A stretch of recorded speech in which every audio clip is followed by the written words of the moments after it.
G'day from beautiful Paris on a cool morning with the Eiffel Tower right over my right shoulder. In this video I'm going to detail what the drivers drove to the Canadian Grand Prix at the Circuit Gilles Villeneuve in Montreal.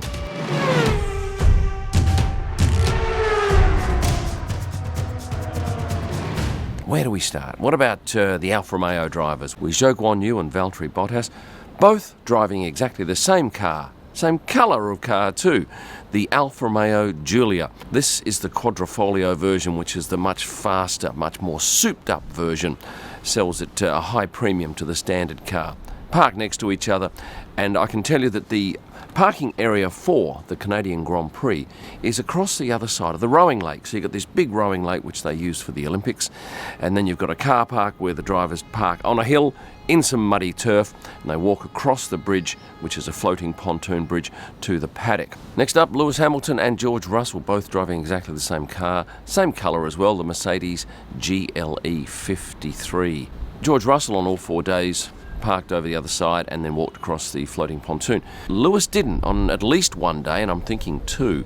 He came in the other entrance, and thankfully we were tipped off on the Friday that he'd be walking in that entrance, and I scored this picture of him coming in wearing this particular outfit, which wasn't quite as spectacular as this outfit, a Kenzo outfit, which is all over their marketing at the moment, and to me it reminded me of the outfits that the Thunderbirds used to wear on that TV show.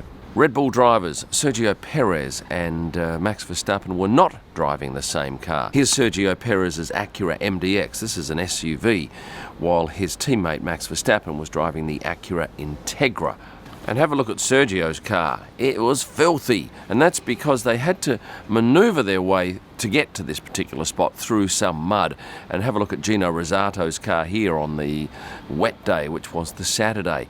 He'd certainly come through a fair bit of mud to get there. They weren't the only vehicles to arrive looking filthy. And if you are looking for a VPN, you need to look at Surfshark. Surfshark's an app and a browser extension that allows you to position your device anywhere in the world, wherever you want, and that's pretty important for someone like me who travels a lot and needs to have access to certain websites, apps that are sometimes blocked. A VPN is also another added level of security for you as an internet user. And if you use a streaming service like Netflix, use Surfshark to log in from different regions and access a whole new array of content. And right now, if you click on the link in the description below, you'll get 83% off, 3 months free plus antivirus. It's a great deal, but you must use the promo code Kim. 83% off, 3 months and antivirus free of charge. Get Surfshark now. The Ferrari drivers were in the standout cars again, and I'll come to them a little later on. But there was one make and model that was very dominant with drivers, and that was the Bmw X5, and in particular the xDrive 4.0i. This car was driven by 6 different F1 drivers.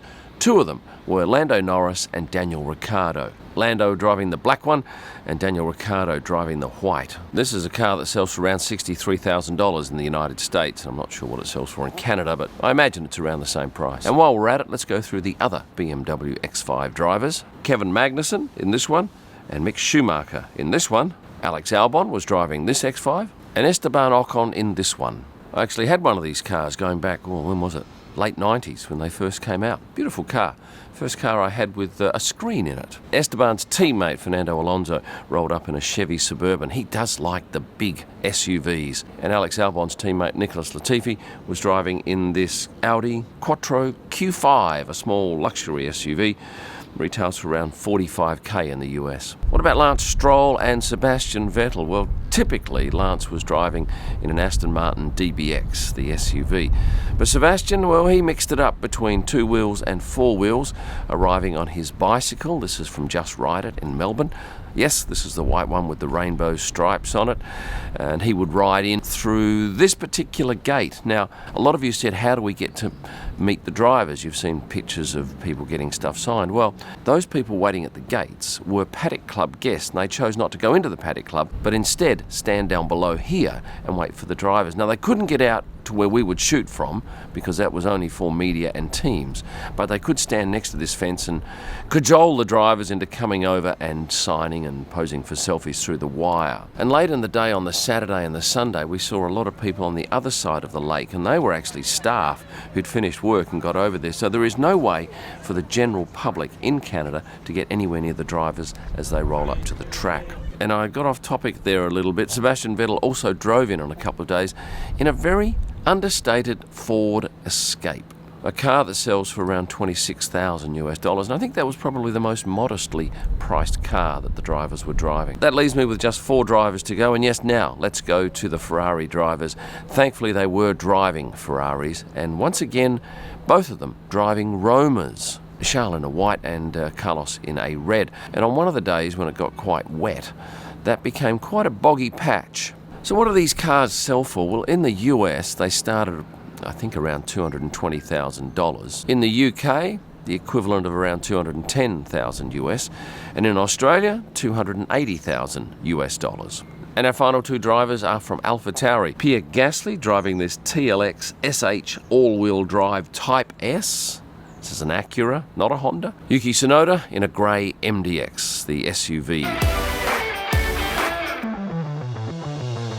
That's all 20 of the F1 drivers, which we've managed to get through in pretty quick time. So now I'm going to run through other things I saw over the 4 days of the Canadian GP. I caught Angela Cullen, Lewis's physio, jumping her scooter at one stage. And the last time I got that was, gosh, some years ago in Azerbaijan out the front of the media centre. Toto Wolff in a T-shirt? Yeah, hard to believe. I took a step back when I saw him after the race on Sunday in this grey T-shirt, looking relaxed and happy because his drivers had managed a 3rd and a 4th, which was a pleasant turnaround in form. But yeah, he looks a different man, doesn't he, when he's in casual clothing. Normally, we see him just in that white shirt. A number of the drivers' parents were at this race, including Pierre Gasly's parents, Pascal and Jean-Jacques, who teamed up with Yuki Tsunoda's parents, Mum Minako and Dad Nobuaki. And I've got to say, Yuki's dad is one of the coolest guys in the paddock.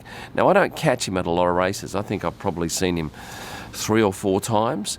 But he stands out with his fashion sense, his scarves. He's a very cool-looking dad. And for the first time, I photographed Nicholas Latifi's parents, Marilena and Michael. I'm not sure if they've been at previous races. If they have, I've not been aware of them. But I twigged this was Mum when Sandra Jivashek rolled up with her on one of the wet days underneath this umbrella. Alex Albon and Nicholas Latifi took to playing a little bit of ice hockey, well, road hockey, with a ball out in the paddock on the Thursday. Alex wasn't too sure he should be wearing the number 22 jersey, which was in reference to the year 2022. He thought it was a reference to one of his rivals, Yuki Tsunoda, who races under number 22, but it was not. A couple of crashes I'll talk about just briefly. Sergio Perez's crash saw him having to walk back through the grass and the jungle, and someone said, why don't they get him a scooter? Well, the only way to get around there is to walk through the scrub. Unfortunately, there is no track around there, so for the driver to get back anywhere near the paddock, they have to walk back through this heavy, dense scrub. And Yuki Tsunoda's crash during the race, I got to tell you, I was at that point. I was photographing him. I put my camera down. I took 3 steps, and next thing you know, bang, I hear this car plough into the plastic, what are those things called? The big things that have water inside them. But look, if I was photographing, I wouldn't have got the crash anyway because I had a longer lens. But I did manage to get this shot of the Japanese driver walking off the track, no doubt disappointed. If you saw my Women of the Paddock post, you would have seen this lady who was most enthusiastic up in the crowd, dancing for my lens. Thank you very much for that. Sebastian, when he came in on his bike, was also wearing a protest shirt on one day. On race day, Daniel pulled his car up onto the grid, and as he was getting out, he dropped part of his earpiece.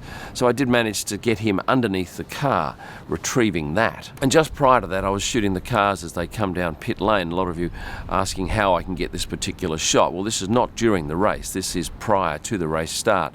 And putting the camera low on the ground, my R3, which has a tilt-out screen, which is invaluable, allows me to get these rather nifty shots with the garages in the background and all the Paddock Club people above. Another nice touch was this particular graphic that was painted next to the starting spots for both of the Ferraris. There was a bit of a cock-up on the Sunday morning too, with the drivers going to the fan zone, because I would see these drivers walk past me, they'd get into shuttle buses, and then about 10 minutes later, all of them came back. I did ask, I think it was George Russell, what happened. He said, well, the road was blocked and we couldn't get out there. A little later on, Daniel Ricciardo and Lando Norris went to the fan zone. I thought, well, they've fixed the issue. But no, a few minutes later, they came back and said, no, it's been called off completely. So I know there were a lot of very disappointed fans who'd waited out in the rain and in the cold, and they were very angry. Oh, and another thing, we have a media centre just above the garages. And as we exit our media centre, we see these commentary booths. Well, at least 4 of them were flooded on the Saturday with the heavy rain. But the organiser very quickly arranged for covering to go over all the expensive equipment, and they didn't have to move those commentary booths. In the end, they fixed the leak. But it was quite cold and wet on the Saturday, and that meant that the brollies were out. Carlos Sainz was rushed to brolly as he got out of the car because he didn't have one, and he took refuge under it as he made his way across that floating pontoon bridge. With that said, I'm going to thank you very much for paying attention and invite you to like this video, subscribe if you haven't done so, become a member for a whole host of extras. You'll find all of my digital images at prostarpics.com. For merchandise, wall art and F1 photo books, head to kimillman.com. And for my best images live from the track and all during the week, go to Instagram and search at Kim Illman. Thanks for watching. And stay passionate!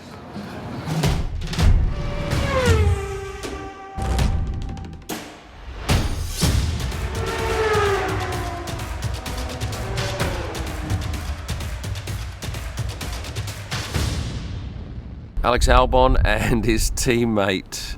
What the f is his teammate's name?